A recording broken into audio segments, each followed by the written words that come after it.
Hello friends, स्वागत करते हैं ये समाधान के एक और लेक्चर में आप सभी का। और जो हमारा चल रहा था सेमेस्टर फर्स्ट सेमेस्टर की बात करें, पेपर सेकंड के तहत हमारी यूनिट नंबर फर्स्ट चल रही थी।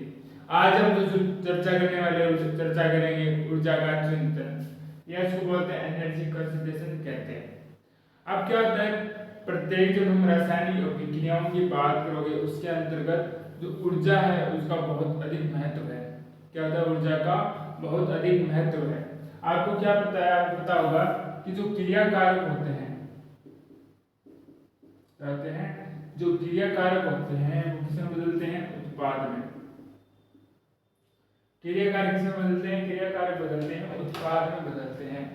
जब क्रिया कारक उत्पाद के अंदर बदलते हैं तो इसके अंदर क्या होता है, ऊर्जा में परिवर्तन होता है। जब बदलेंगे तो क्या होगा, ऊर्जा में परिवर्तन।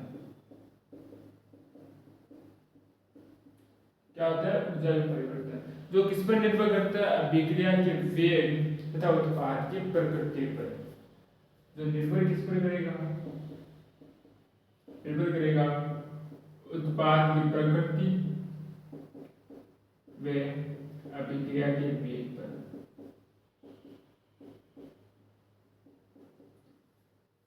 तो किस पर निर्भर करता है, उत्पाद की प्रकृति और अभिक्रिया के वेग पर निर्भर करता है। प्रत्येक पदार्थ की जब आप बात करोगे ना, प्रत्येक पदार्थ में ऊर्जा होती है। क्या होता है, या प्रत्येक पदार्थ की ऊर्जा उत्पन्न होती है, प्रत्येक पदार्थ में यहाँ ऊर्जा होती है। जो किस पर निर्भर करता है, उनके जो मध्य जो परमाणु है उन परमाणुओं पर उस पदार्थ की तथा उस उनके मध्य बनने वाले बंध पर निर्भर करती है। प्रत्येक पदार्थ की क्या होती है, ऊर्जा होती है। और उसकी बात वो किस पर निर्भर करेगी, वो परमाणुओं पर वे बंध पर निर्भर करती है। प्रत्येक पदार्थ में ऊर्जा होती है जो निर्भर किस पर करती है, जो निर्भर करेगी परमाणुओं पर। वे क्या करेगी, उनके मध्य बनने वाले परमाणु बनने वाले मध्य बंधों पर निर्भर करती है। ठीक है, जब हम आगे बात करते हैं ना, जब हम बात आगे करते हैं, एक होती है हमारे पास क्रिया कारक की ऊर्जा, एक क्या होती है हमारे पास उत्पाद की ऊर्जा। एक क्या होती है हमारे पास क्रिया कारक की ऊर्जा होगी, एक क्या होगी, उत्पाद की ऊर्जा होती है। क्रिया कारक की हमारे पास ऊर्जा होगी E R और इसकी उत्पाद की ऊर्जा होती है P। जो क्या करती है, ये जो इनकी जो मान है ना, क्रिया कारक की ऊर्जा का मान, उत्पाद की ऊर्जा का मान, वो अभिक्रिया पर क्या करते हैं, अभिक्रिया को क्या करते हैं, प्रभावित करते हैं। क्रिया कारक की ऊर्जा का मान, उत्पाद की ऊर्जा मान क्या करता है, अभिक्रियाओं को प्रभावित करते हैं। ठीक है, अगर किसी क्रिया कारक की ऊर्जा का मान उत्पाद की जो ऊर्जा है उससे अधिक होती है, अगर किसी क्रिया कारक में ऊर्जा का मान उत्पाद की ऊर्जा से उसका मान अधिक होता है तो ऐसा परिणाम क्या होगा, इस प्रकार की जो अभिक्रियाएं होगी, इस प्रकार की जो अभिक्रिया होगी उसमें ऊर्जा क्या क्या होगा, निष्कासित होगी, उससे क्या ऊर्जा निष्कासित होगी। ऐसा परिणाम कहलाता है हमारे पास ऊष्माक्षेपी परिणाम। कैसा कहलाता है, ऊष्माक्षेपी परिणाम। ऐसी विक्रिया रहती है ऊष्माक्षेपी विक्रिया।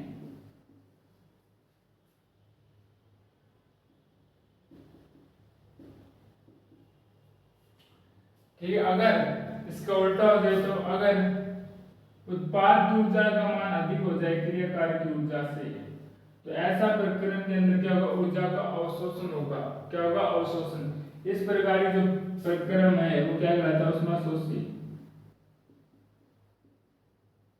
ऐसी विक्रिया कहलाती है ऊष्माशोषी विक्रिया कहलाती है।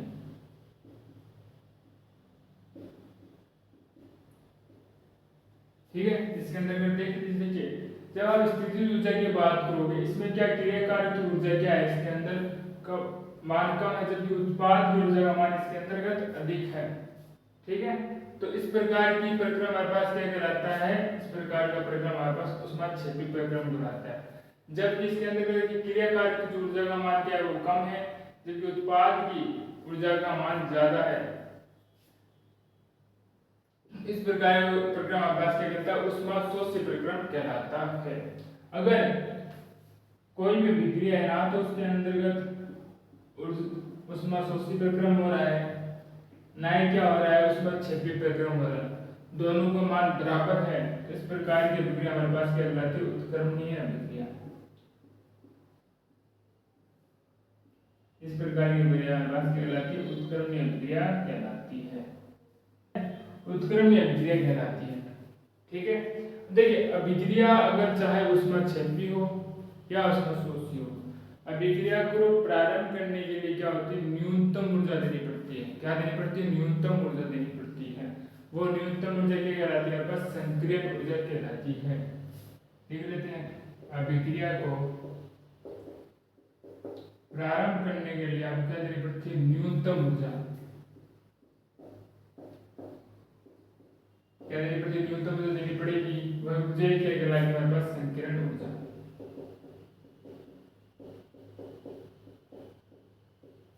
ऊर्जा क्या कहलाती है, हमारे पास संकीर्ण ऊर्जा E कहलाती है। ठीक है,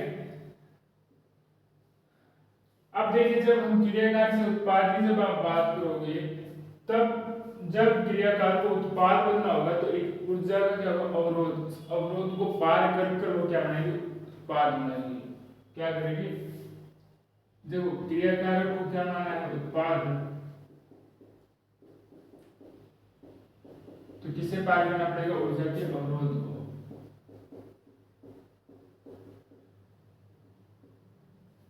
इसको पार करना पड़ेगा, ऊर्जा के अवरोध को पार करना होगा। इस अवरोध को, इस अवरोध की हम बात करते हैं उच्चतम मान को।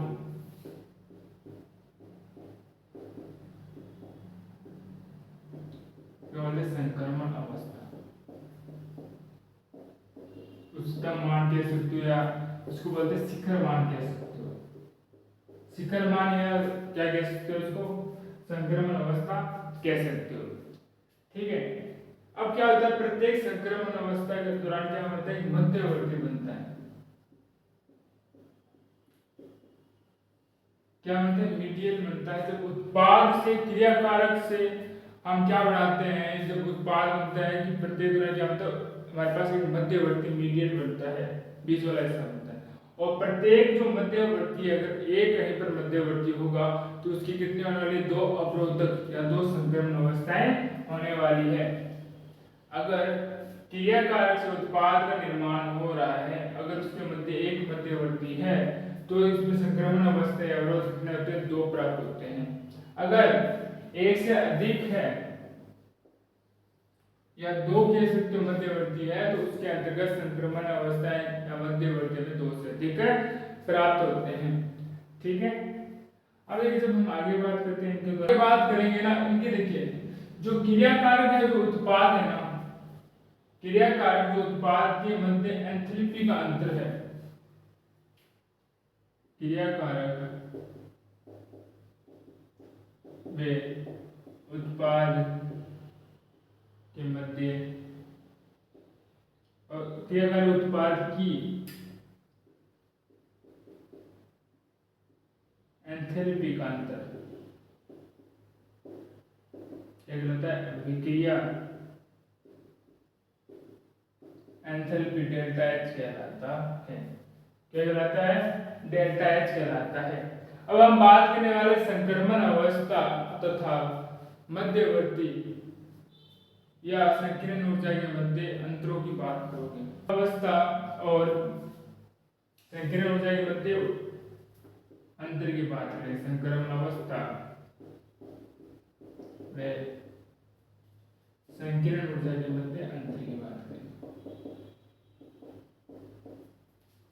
देखिए पहले संक्रमण अवस्था की बात करोगे, ये क्या होती है हमें पता है, जो ऊर्जा का ना उच्चतम मान होता है, शिखर मान होता है। ऊर्जा का क्या होता है, उच्चतम मान या क्या होता है, शिखर मान होता है, उसको बोलते हैं संक्रमण अवस्था कहते हैं। ठीक है, क्या बोलते हैं, शिखर मान कहते हैं। इसके दौरान क्या होता है, कोई बंध या तो बन रहा होगा या क्या होता है, टूट रहा होता है। क्या होता है, या तो कोई बंद बन रहा होगा या तो बंद क्या होगा, टूट रहा होता है।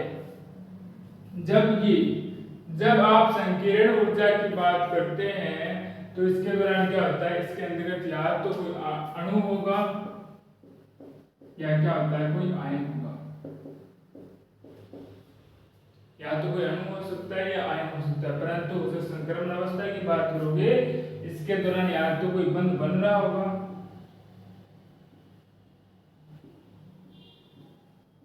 या क्या होगा, टूट रहा होगा।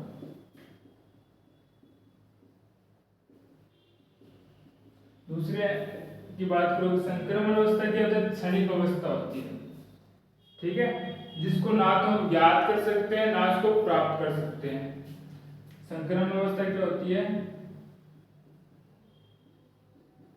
क्षणिक होती है, जिसको ना तो आप ज्ञात कर सकते हो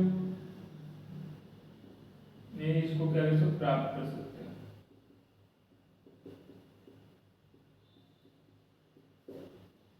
और जब हम बात करते हैं संकीर्ण ऊर्जा की तो उसको ज्ञात किया जा सकता है और कुछ अवस्थाओं के अंदर इसको प्राप्त भी किया जा सकता है। जबकि एक ही बात करोगे दोनों परिस्थिति के अंदर बात कर सकते हो, उसको ज्ञात भी किया जा सकता है और कुछ परिस्थितियों के अंदर उसको ज्ञात कर उसके मान भी उसको प्राप्त कर सकते हैं। इसको पुनः बात कर लेते हैं। मैंने क्या कहा है, जो ऊर्जा है किसी भी रासायनिक अभिक्रिया के लिए सबसे महत्वपूर्ण पद होती है। जब हम क्रिया कारक से उत्पाद का जब आप निर्माण करते हैं ना तो उसमें क्या, तो ऊर्जा में परिवर्तन होता है जो किस पर निर्भर करता है, अभिक्रिया के वेग तथा हम बात करते हैं उत्पाद की प्रकृति पर निर्भर करते हैं। प्रत्येक पदार्थ में तो कुछ ना कुछ ऊर्जा होती है जो उसके परमाणु तत्व पर निर्भर करती है। जब हम उत्पाद से क्रियाकार से उत्पाद बनने की बात करते हो तो अभिक्रिया का मान है ना, जो क्रिया कारक ऊर्जा ई आर उत्पाद ऊर्जा ईपी के मानों पर निर्भर करती है अभिक्रिया। अगर किसी की क्रिया कारक ऊर्जा का मान अधिक हो उत्पाद ऊर्जा से तो इस प्रकार के प्रक्रम के अंदर क्या होता है, ऊर्जा निष्कासित होती है। तो ये प्रक्रम उसमें छपी प्रक्रम, इस प्रकार की जो ऊर्जा होती है या विक्रिया होती है उसमें छपी विक्रिया कहलाती है। इसके विपरीत अगर क्रियाकारी की उत्पाद ऊर्जा का मान कम हो और उत्पाद का मान अधिक हो, इसके दौरान क्या होता है, हमारे विक्रिया के दौरान क्या होता है कि ऊर्जा का अवशोषण करना पड़ता है। इस प्रकार की विक्रिया हमारे पास उसमें शोषी विक्रिया कहलाती है। प्रत्येक परिस्थिति के अंदर बात करें, अगर वैसी स्थिति ऐसी विक्रिया जिसमें उसमें छपी उष्मा शोषित का क्या आता है, ऊर्जाओं का मान समान होता है, तो इस प्रकार की विक्रिया उत्क्रमण विक्रिया हमारे पास कहलाती है। कैसी विक्रिया कहलाएगी, उत्क्रमण विक्रिया कहलाती है। या उसमें छपी प्रक्रम हो या उसमें शोषी विक्रिया प्रारंभ करने के लिए न्यूनतम मान की आवश्यकता होती है, उस न्यूनतम मान को हम कहते हैं संकीर्ण ऊर्जा कहते हैं। क्या कहते हैं, संकीर्ण ऊर्जा कहते हैं। अब प्रत्येक अवस्था के अंदर क्या होता है कि एक हमें क्या प्राप्त करना पड़ता है, अवरोध को प्राप्त करना पड़ता है। ऊर्जा के अवरोध को मान को क्या होता है, ऊर्जा के उच्चतम मान शिखर मान को प्राप्त करना पड़ता है जो उसकी संक्रमण अवस्था कहलाती है। क्रिया कारक की एंथैल्पी और उत्पाद की एंथैल्पी का अंतर अभिक्रिया की एंथैल्पी कहलाती है। ठीक है, आगे और बात करें इसके अंतर्गत तो ये हमारे पास हो चुका है कि उत्क्रमण हम लिख लिया। तो अंतरों की देखना, अंतर की बात जब हम करते हैं कि हमें पता है क्रिया कारक संकीर्ण ऊर्जा संक्रमण अवस्था की हम अंतरों की बात करते हैं। संक्रमण अवस्था के दौरान हम बात करेंगे तो इसके दौरान क्या होता है, कोई बंध बन रहा होगा, ऊर्जा उच्चतम मान होगा, बंध बन रहा होगा, बंध टूट रहा होगा, जबकि संकीर्ण ऊर्जा के दौरान ये अणु या आयन होते हैं। दूसरी की बात करेंगे, संक्रमण अवस्था क्षणिक होती है, ना तो उसको ज्ञात किया जा सकता है, ना तो मान प्राप्त कर सकते हैं, परंतु जो संक्रमण अवस्था की बात करोगे उसको ज्ञात भी ज्ञात कर सकते हो, कुछ परिस्थितियों में उसको मान भी प्राप्त कर सकते हैं। तो इतना एक बार आप नोट डाउन कीजिए, फिर हम अगला टॉपिक अपना प्रारंभ करते हैं।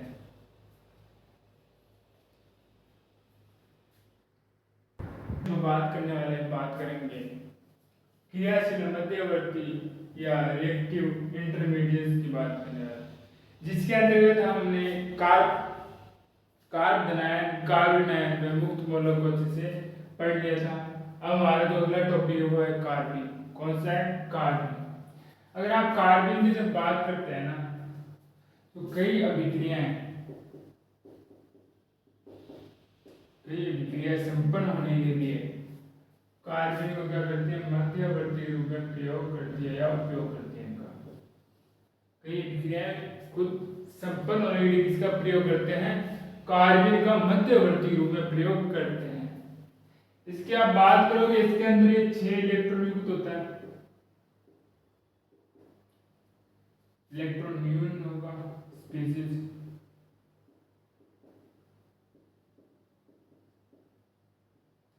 ठीक है। 2 इसके अंतर्गत आयनिक इलेक्ट्रॉन होंगे,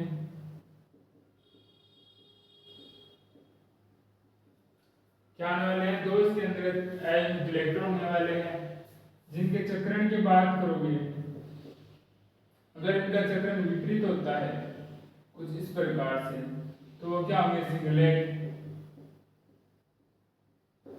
और अगर समांतर हो इस प्रकार से तो वो क्या होंगे, ट्रिपलेट, ठीक है। पहले हम बात किसकी करते हैं, सिंगलेट की बात कर लेते हैं। इसमें अगर बात करोगे, ये तो आपको दिखाई दे रहे हैं इलेक्ट्रॉन, ये क्या होते हैं, sp2 कोणीय रूप में होते हैं, जबकि जो तीसरा sp2 है ना, तीसरा देखिए अबंधी इलेक्ट्रॉन युग्म है, ठीक है। जब मैं बात करता हूँ त्रिविम वर्णात्मकता की बात करता हूँ, किसकी बात करता हूँ, त्रिविम वर्णात्मकता की जब बात करते हैं ना, तो इसके दौरान क्या होता है, जब सिस की बात करोगे ना, एल्किन या एल्किन की बात कर लीजिए, जब सिस परिस्थिति लेंगे ना, संक्रमण अवस्था के दौरान जो उत्पाद में मिलने वाला वो सिस ही मिलने वाला है, उत्पाद में कैसे मिलेगा, सिस मिलेगा। संक्रमण अवस्था की अगर बात कर लेंगे कैसे मिलेगा, उसकी बात कर लेते हैं। पहले हम एल्कीन ले लेते हैं कुछ इस प्रकार से, ये मैसेज ये हमारे पास क्या कार्बन, ठीक है, ये कुछ इस प्रकार से मिल जाएगी, सिंगल बॉन्ड कर लीजिए, ये इसकी क्या संक्रमण अवस्था,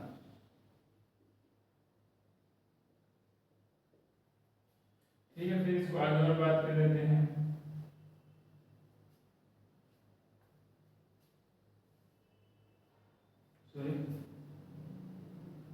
संक्रमण अवस्था के दौरान क्या होगा, ये इससे जुड़ रहा होगा, ये बंद यहाँ से हट रहा होगा, ठीक है। संक्रमण अवस्था के बारे में बात कर लोगे ना,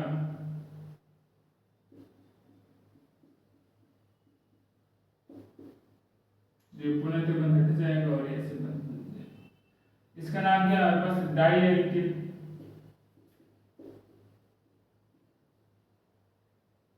साइक्लोप्रोपेन,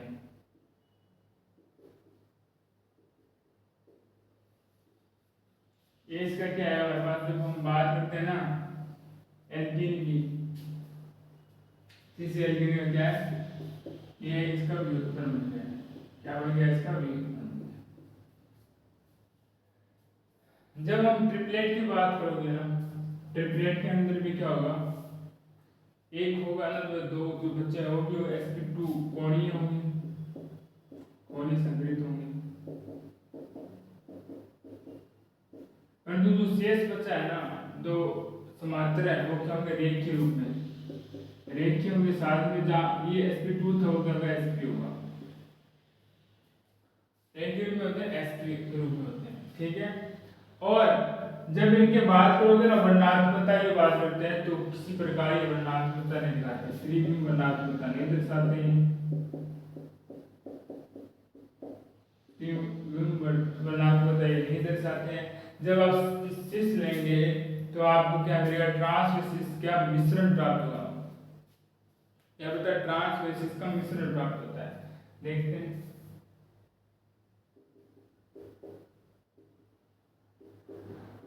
हमने सिस ले लिया, ये हमने कार्बन ले लिया, एक हमें कैसे प्राप्त होगा, इस प्रकार से,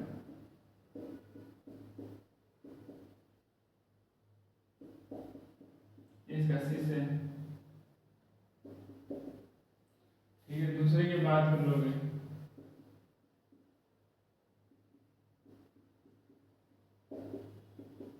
इसका गेट ट्रांस। अब इनका प्राप्त होता है मिश्रण, इस रूप में देखते हैं।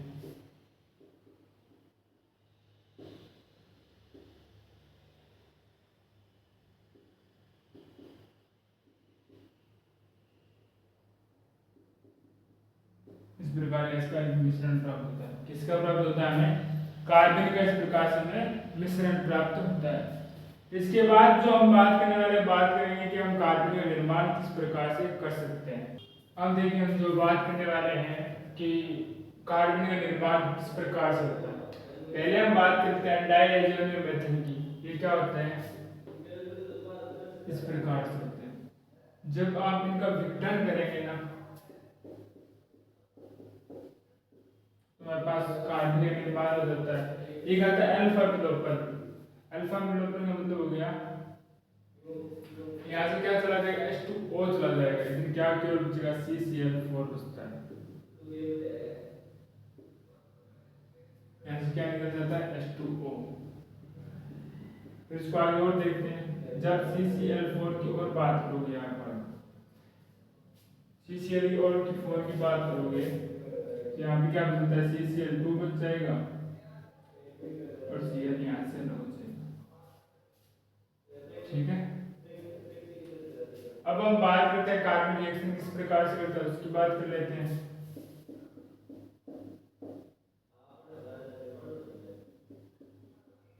इस प्रकार से, इसकी बात कर लो, ये किस प्रकार से रिएक्शन करेगा।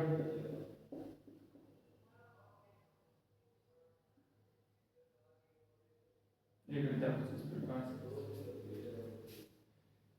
इसकी बात कर लेते हैं, ये रिएक्शन किस प्रकार से करेगा। ये पहले तो बंद हट जाएगा यहाँ से। ठीक है,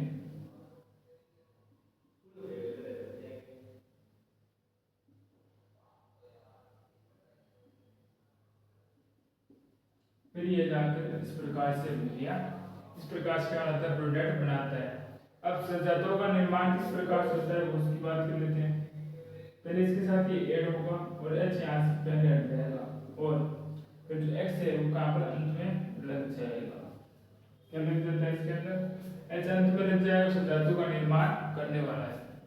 अब हम बात करेंगे एराइन की। एराइन मध्यवर्ती कहाँ पर काम आता है? जब आप इसकी बात करेंगे नाभिक नहीं प्रतिस्थापन अभिक्रियाओं। जब आप नाभिक नहीं प्रतिस्थापन अभिक्रियाओं की बात करते हैं, उनके अंदर जब हम एरोमेटिक यौगिक हैं, उनके अंतर्गत आपको क्या दिखाता है? एराइन मध्यवर्ती रूप में आपको दिखाई देता है। किस प्रकार से रिएक्शन करता है उसकी बात कर लेते हैं। इस प्रकार से प्रोडक्ट बना लेगा। और मध्यवर्ती को इस प्रकार से और दर्शाया जाता है कि जब इस स्थिति की बात करोगे ना, इसके और थोड़े पैरा की बात, मेटा की बात करते हैं, तो ये जब रिएक्शन होगी तो जुड़ना भी वैसे और तो पर क्या पर जुड़ता, कहाँ पर है? जुड़ता है ये मेटा के अंदर जुड़ता है। इस प्रकार से बात कर लेते हैं।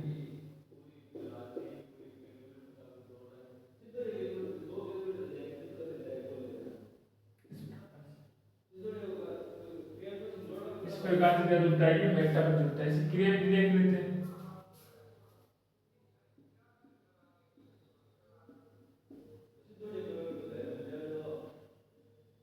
यहाँ पे बताओ, अब सील होता है, यहाँ पे क्या होता है? कोएच। ये एच तो यहाँ पे एक बंद बना रहा होगा जब सीएल यहाँ से जा रहा होगा।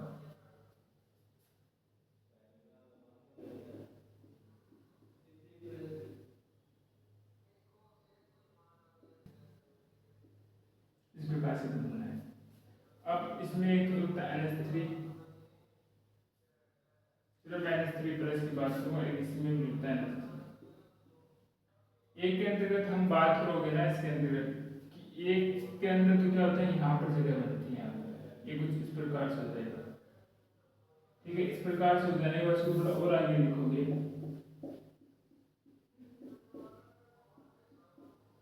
एक बार तो यहाँ पर माइनस आएगा, ठीक है। और एक बार इस काम पर आता है, एक बार आता है इस पर, ये बन यहाँ पर। दोनों कंडीशन की बात कर रहे थे, प्लस की बात कर लेते हैं।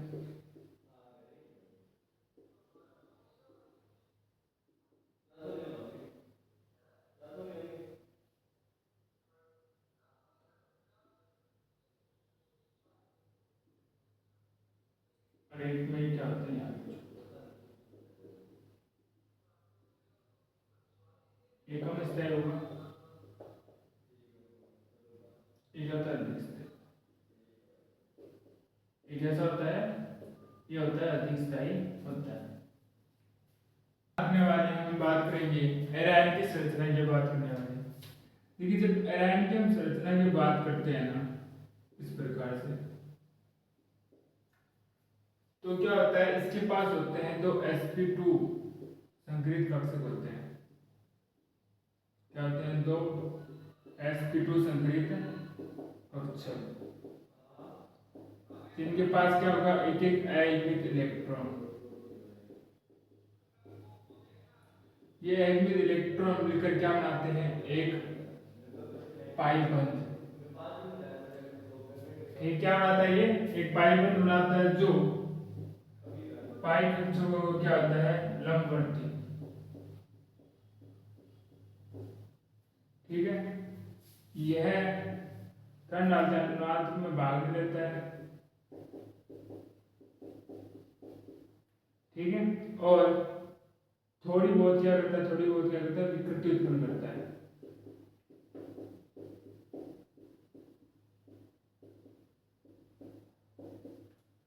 ठीक है। और ये जो अयनित इलेक्ट्रॉन है ना, वो आपस में क्या नहीं करते, अतिव्यापन नहीं करते। क्या नहीं करते, अतिव्यापन नहीं करते।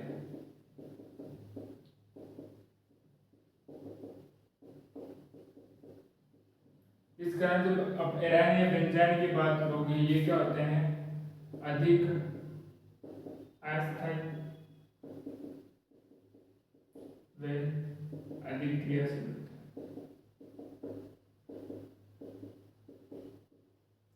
इनको आप प्राप्त वैसे नहीं कर सकते हो, प्राप्त इनको नहीं किया जा सकता है।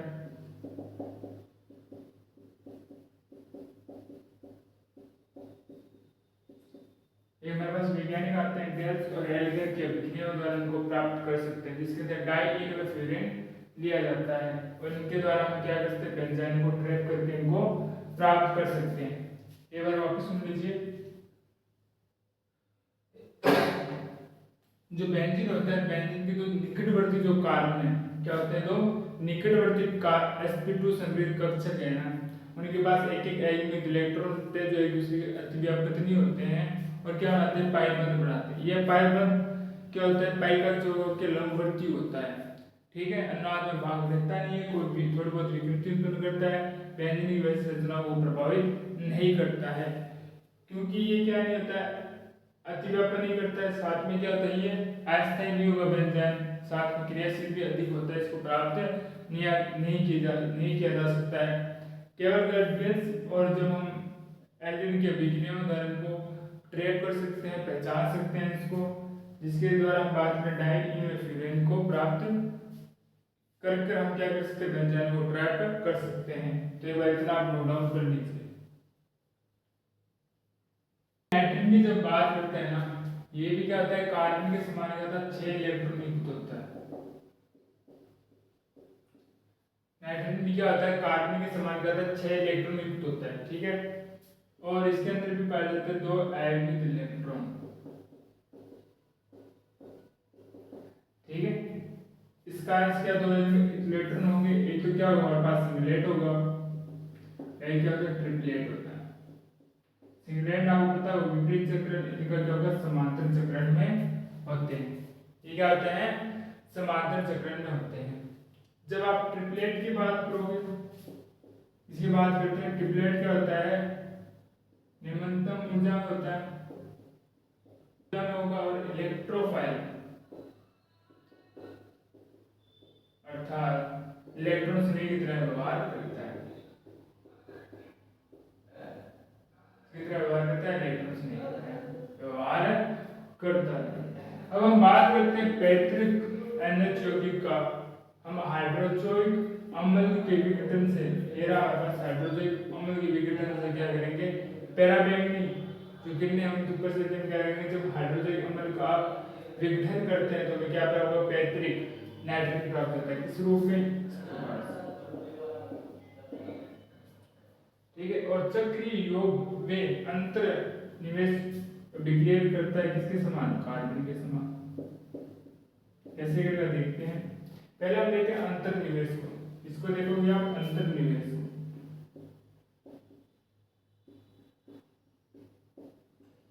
पहले हम देखते हैं अंतर्निवेश को, ये कैसे होता है वो देखते हैं। एक तो N से जुड़ जाता है H, एक जुड़ जाता है Cr3, ठीक है। अब दूसरा होता है योग वाला, चक्रीय योग का।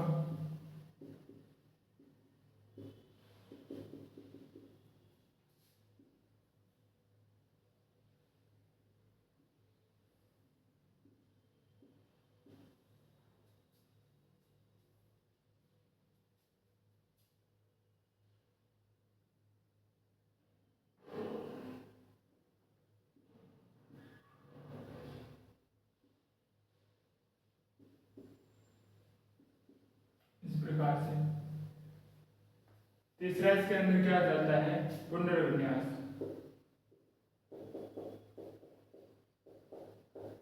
पुनर्विन्यास के अंदर क्या होगा, जो ये H इसके साथ ऐड है उसके साथ ऐड होता है NH के अंदर।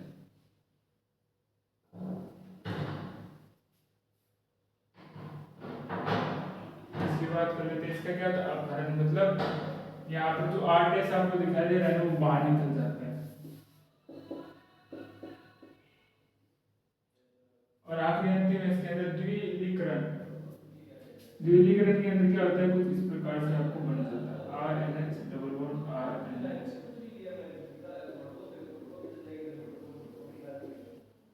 तो आशा करते हैं आज ये लेक्चर आपको अच्छे से समझ में आया होगा। फिर भी मन के तो कोई डाउट्स रहते हैं तो कमेंट्स में लिख दीजिएगा, आने वाली क्लास के अंदर उसका जरूर सॉल्यूशन दिया जाएगा। मिलते हैं आपको एक और लेक्चर में, तब तक के लिए धन्यवाद।